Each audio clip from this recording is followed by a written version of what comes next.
असुंदरी और कला बोली चौथुदी राति घर तोड़ीदेला स्वामी।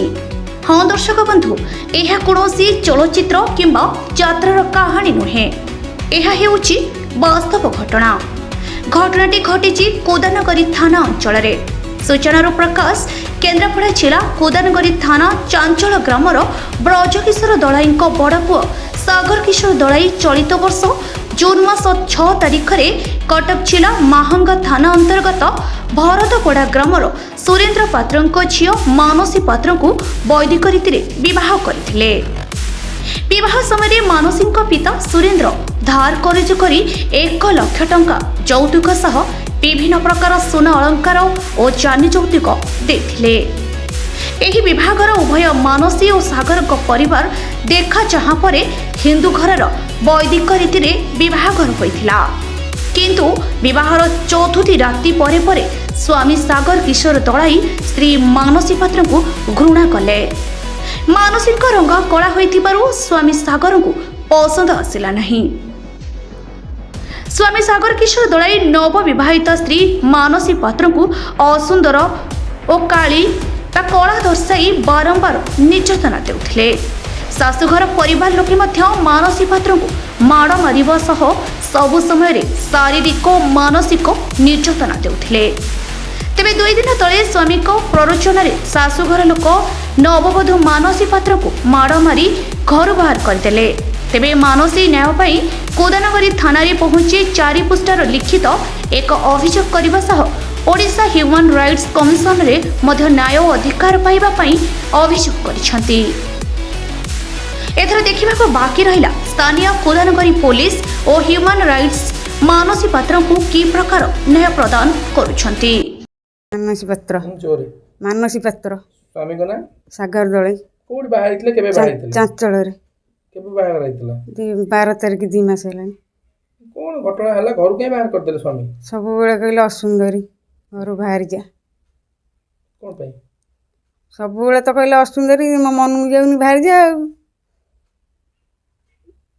तापर कोन सब हला कोन निर्यातना दियंती बाडांती खाया दियंती नी उठ फटई देइथिले आखि भी फुटई देइथिले पिठी गोइठा माड़ सब केबेटु मारा को बा 8 दिन छाड़ी तो सब बाड़ैछनी। समी भी बाड़ैछि, समी भी बाड़ैछि ठेंगारे।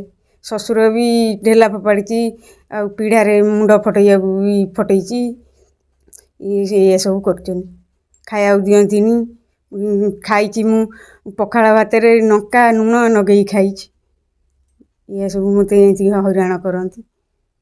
गाधे दियंतीनी पानी मु रखिदेबी जदि फोपाड़ देबे। पिंधिया दियंतीनी सुकेया भी छिंडे छाड़े देबे। छात पर जदि से खोला छात रे जदि सुकेबी छिप मिप पकेबे। ये हैरान करंती। मोर को खुशी रे रहियार अधिकार नहीं। आउ सब बेले मते असुंदरी काली माली सब बेले कहउछन। सब दिन से या कहउछन तू बाहरी जा आम तोरे रखिबुनु।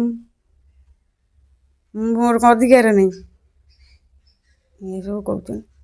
कोन न्याय चाहउछंती मु न्याय चाहे मो अधिकार पई। मो अधिकार पई न्याय चाहे एतिकी हेउची ये। मु प्रशांत कुमार बेहरा। घटना है जे जो महिला जन कोन हेबा कोन ये मोर साली हबो ताका ना कोन तार मानसी पात्र। कोन घटना ताको स्वामी कोन बाहर कर दे बड़ दुखर विषय है कि जे से झीर बाप नाही।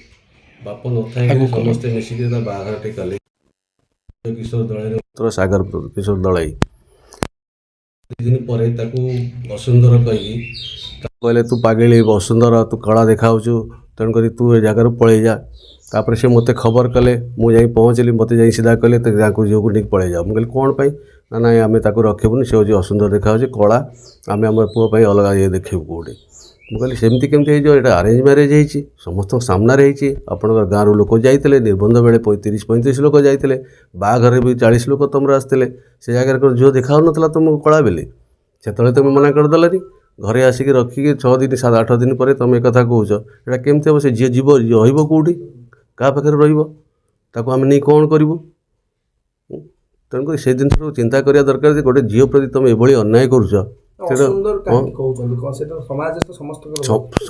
को असुंदर समाज लोक रही अधिकार ना ଏଭଳିଆ କଥାବାର୍ତ୍ତା କରିକି ସେ ଯେଉଁମାନେ ଇଏଟାକୁ ଯେଉଁ ହିନିୟସ୍ ତାଙ୍କ ସାଙ୍ଗରେ କରୁଛନ୍ତି, ଯେଉଁ ଅତ୍ୟାଚାର କରୁଛନ୍ତି, ଏଇଟା କ'ଣ ଭଲ କରୁଛନ୍ତି? ତାଙ୍କୁ ମାରୁଛନ୍ତି, କହୁଛନ୍ତି ଯଦି ନ ନେବ ଆମେ ତାଙ୍କୁ ମାରିକିରି ଦେବୁ।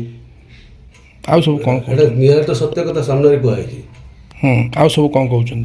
ଡେଲି ତାକୁ ଆମେ ଯେତେବେଳେ ତାକୁ ପହଞ୍ଚିବି, ମୁଁ ଯେତେବେଳେ ଯାଇକି ପହଞ୍ଚିବି ତାକୁ ଖବର ନେବା ପାଇଁ, ଦେଖିଲା ବେଳକୁ ତାକୁ ବାଡ଼େଇ ବୁଡ଼େଇ କିଏ କରିଥିବେ, ମାରିଥିବେ। କ'ଣ ନା ମୋତେ ଏମିତି ଅସୁନ୍ଦର, ମୁଁ କାଳି, ମୁଁ ଅସୁନ୍ଦର, ତୁ ଘରୁ ବାହାରି ଯା, ନହେଲେ ତୋତେ ବାଡ଼େଇବୁ, ଆଉ ନହେଲେ ତୋତେ ମାରିକି ପକେଇଦେବୁ। ମୁଁ କହିଲି ସେମିତି ହେବନି। ଦେଖ ସମସ୍ତଙ୍କ ସାମ୍ନାରେ ବାହାଘରଟି ହେଇଛି, ଲୁଚା ଛପାରେ ହେଇନି। ତୁମେ ସେ ଯାହା କରିବା କଥା ତା ଆଗରୁ କରିବା। ତ ଏବେ ବାହାଘର ସରିଲା ପରେ ଝିଅକୁ ଆମେ ନେଇକି କ'ଣ କରିବୁ? ତାପରେ ଶୁଣିବାକୁ ପାଇଲି ସେ ଝିଅ କହିଲା କି ମୋତେ କହୁଛନ୍ତି ତୁମେ ଯେତିକି ପଇସା ଆଣିଛୁ ସେତିକି ହେବନି, ଆଉ 1,00,000 ଟଙ୍କା ନେଇକି ତାହେଲେ ଆମେ ଯାହା ବିଚାର କରିବୁ। ଆଉ ସେ କେଉଁଠୁ ଆଣିକି ଦେବ? ତା ବାପା ନାହିଁ। ତା ସ୍ୱାମୀ ନାଁ କ'ଣ? ସାଗର କିଶୋର ଦଳେଇ। କ'ଣ କରେ? ସିଏ କ'ଣଟା କରେ ତା ବାପା ଆକ୍ଚୁଆଲ୍ କିଛି କହିଲାନି। ଆମେ ଶୁଣିବାକୁ ପାଇଲୁ କେଉଁଠି ବାଙ୍ଗଲୋରରୁ 60 କିଲୋମିଟର ଦୂରରେ କେଉଁ କମ୍ପାନୀରେ ସେ ଚାକିରି କରିଥିଲା। ଆମେ ଏସବୁ ଖବର ଶୁଣିଲା ପରେ ତାପରେ ଆମେ କୁଦାରି ଥାନାରେ ଅଭିଯୋଗ କଲୁ। ଥାନା ବାଲା ଆଶ୍ୱାସନ ଦେଲେ କି ଠିକ୍ ଅଛି ଆମେ ତା'ର ଷ୍ଟେପ୍ ନେବୁ। ତାପରେ ଆମେ ବର୍ତ୍ତମାନ ହ୍ୟୁମାନ୍ କମିଶନରେ ବି କମ୍ପ୍ଲେନ୍ କରିବା ପାଇଁ ଯାଉଛୁ, ଡିଜିକୁ ବି କମ୍ପ୍ଲେନ୍ କରିବୁ। ଆମେ ଦେଖିବୁ କି ଦୁନିଆରେ ଅସୁନ୍ଦର ଝିଅ ପିଲା ରହିପାରିବେ କି ନାହିଁ, କି ବାହା ହେଇପାରିବେ କି ନାହିଁ। ଇଏ ବହୁତ ଅନ୍ୟାୟ ହେଉଛି ସେମାନଙ୍କ ପ୍ରତି।